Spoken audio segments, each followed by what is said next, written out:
कुंभमेळ्यातील 2270 कोटींच्या कामांची चौकशी होणार आहे। मंत्री गिरीश महाजन यांनी माहिती दिली आहे। 2270 कोटींच्या 18 रस्ते प्रकल्पांची चौकशी करू असं गिरीश महाजन म्हणाले।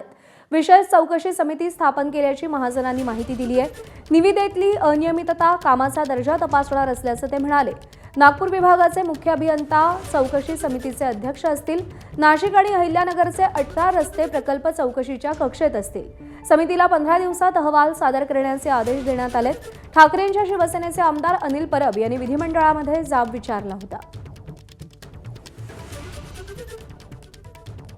मला वाटतं कामाच्या दर्जाच्या बाबतीमध्ये कुठे तडजोड नाही। तुम्ही कोणाला विचारा, त्याच्यामध्ये IIT मुंबईची टीम आहे, टाटाची टीम आहे, तीन लोक त्या ठिकाणी तपासतायत।